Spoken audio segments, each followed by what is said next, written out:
Quem me segue lá no Instagram deve ter acompanhado a jornada que eu fiz há uns meses atrás de bicicleta para São Paulo, 140 km, para tentar participar de um reality show.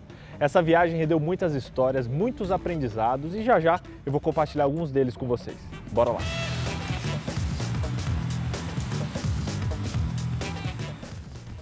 Deixa eu contar daqui para vocês para explicar melhor. Uma dessas experiências marcantes que eu tive foi quando a gente estava saindo daqui depois de uns 30 minutinhos e o pneu furou. E um rapaz que estava passando, ele viu eu e meu irmão trocando o pneu e ali quebrando a cabeça e ele resolveu sair do caminho dele para nos ajudar. Ele também estava pedalando e nos ajudou sem pensar duas vezes. Ele não tinha nenhum interesse em receber nada em troca, até porque a gente acabou dando para ele o único real que a gente tinha levado para a viagem e ele ficou feliz com isso mesmo. Apesar de não pertencermos a povos inimigos, o rapaz que nos ajudou, ele não precisava ter saído do caminho dele para nos ajudar naquele dia. Ele não tinha nenhuma obrigação de fazer isso, mas ele nos amou mesmo sem nos conhecer. E sabe por que ele fez isso? Porque ele sabia que assim como o bom samaritano era o próximo daquele judeu machucado na história da Bíblia, naquele momento, na beira da estrada, ele era o meu próximo. Você já foi próximo de alguém mesmo sem conhecer essa pessoa?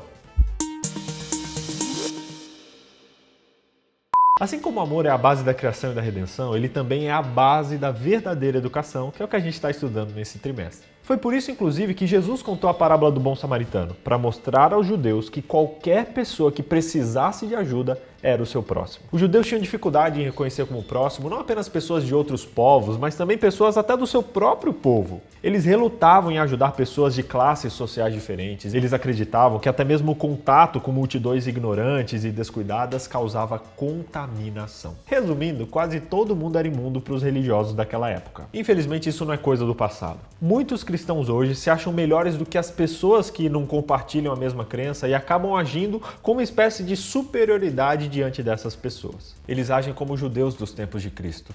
E isso é lamentável. E eu jogo uma pergunta para você. Você vive a sua religião na prática, no seu dia a dia? Ou você é como aqueles líderes religiosos judeus hipócritas? Dá uma olhada nesse vídeo onde pessoas respondem o que são os cristãos para elas. Faz um mal tremendo para a humanidade. Acho que é uma coisa já ultrapassada. Parei de ir porque tinha cabelo verde, porque eu tenho piercing, porque eu tenho tatuagem, e as pessoas ficavam olhando e comentavam até que estava errado, que não podia. Então, se vocês não vão me receber na casa do Senhor, do jeito que eu sou, eu não vou mais frequentar. Cristão de hoje em dia, talvez de sempre, para mim a maioria são falsos. São falsos cristãos. Por quê? Porque às vezes tem a Bíblia toda na cabeça, decorada, embaixo do braço, né? Muitos aí com a Bíblia embaixo do braço, falam uma coisa e vivenciam outra. Pelo jeito, tem muito cristão falhando em transmitir aquilo que é a essência do cristianismo, amar o próximo como a ti mesmo. O sacerdote e o levita afirmavam ser seguidores do Senhor, mas quando ficaram diante de uma oportunidade de colocar a sua crença em prática, eles, em nome da segurança e da conveniência, ignoraram o homem ferido. Na real, eles amaram mais a si mesmo do que o próximo que precisava deles. Eles foram um exemplo vivo do que falamos semana passada. Eles se consideravam sábios, mas era uma sabedoria humana que se baseava em egoísmo, ignorância e em se considerar melhor do que os outros. A real é que o egoísmo é a raiz de todos os males e disso a gente já sabe. Hoje em dia a gente vê um discurso muito egoísta sendo pregado de que nós temos que nos amar acima de todas as coisas, temos que pensar em nós mesmos antes de pensar em qualquer outra pessoa e por aí vai. É tudo muito lindo, eu acho que todo mundo tem que ter esse amor próprio mesmo, só que esse amor, ele não pode ser um amor egoísta. Ah não, o importante é eu, o importante é o que eu acho, o que eu penso, não, eu. Tá errado. Não se endeuse a ponto de achar que só você importa. Muita gente usa isso como justificativa, inclusive para fazer o mal para outras pessoas, querendo se beneficiar a todo custo. Não faça isso. O objetivo da verdadeira religião e da verdadeira educação também é erradicar essa característica de cristão e substituí-la por um amor que não procura os seus próprios interesses. Por isso, se tem coisa que cristão não pode ser, é egoísta. Egoísta, isto que tu és. Agora pensa comigo aqui, quais são as características da atitude do bom samaritano que a gente pode colocar em prática nos dias de hoje?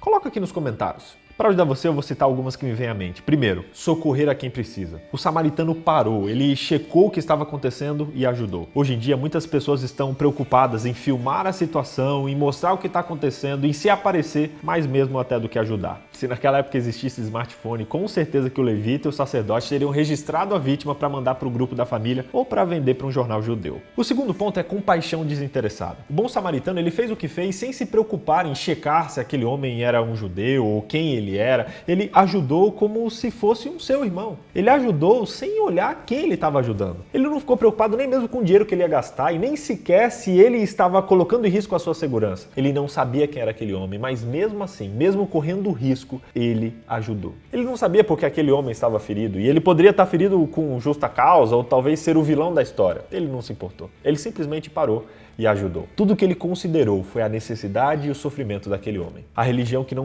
manifesta amor altruísta pelos outros, mesmo à custa de inconvenientes pessoais ou até mesmo de prejuízos, ela não é a religião de Cristo. Assim, a pergunta quem é o meu próximo ficou para sempre respondida daquele dia em diante. Jesus mostrou que o nosso próximo não quer dizer simplesmente alguém da nossa igreja ou da nossa mesma fé, da nossa família. Não tem a ver com raça, com cor, com classe. O nosso próximo é todo aquele que precisa do nosso auxílio. O nosso próximo é toda alma que se acha ferida e quebrantada pelo adversário. O nosso próximo é todo aquele que é propriedade de Deus. Achei bonito, viu? Depois da queda, muitas coisas mudaram ou deixaram de existir, mas uma das coisas que não mudou em nada foi o amor e a compaixão de Deus para conosco. E graças a isso, nós podemos ver esse amor hoje através da natureza, por exemplo, como a gente falou na lição 2. Deus continua enviando os seus anjos para cuidar de nós. E sinceramente, eu não vejo a hora de conhecer o meu anjo. Mais do que tudo isso que eu falei, a maior prova de amor foi a morte de Jesus na cruz. Pela sua vida e morte, Cristo operou ainda mais do que uma restauração da ruína produzida pelo pecado. Era o intuito de Satanás causar entre o homem e Deus uma separação. Em Cristo, porém, Ellen White diz, nós chegamos a ficar em mais íntima comunhão com Ele do que se nunca houvéssemos pecado. Que incrível isso! O amor de Deus é lindo demais. Resumindo então, primeiro, próximo é quem está próximo. Segundo, você não é melhor do que ninguém. Terceiro, o amor de Deus por nós nunca diminui. E quarto, não se endeuse. Seja menos. Eu espero que hoje você tenha entendido quem é o seu próximo. É a pessoa que está perto de você, quem quer que esteja precisando. Por isso, ame as pessoas simplesmente por serem pessoas. Pare de colocar uma lista de ideologias, de condições, antes de decidir se vai amar ou se vai ajudar. Ser ajudado por você não deve ser decidido através de um processo seletivo. Não. Faça pelos outros o que você gostaria que fosse feito por você.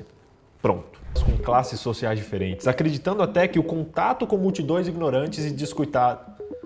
Eles acreditavam que até mesmo o contato com essas pessoas ignorantes e descuidadas causava...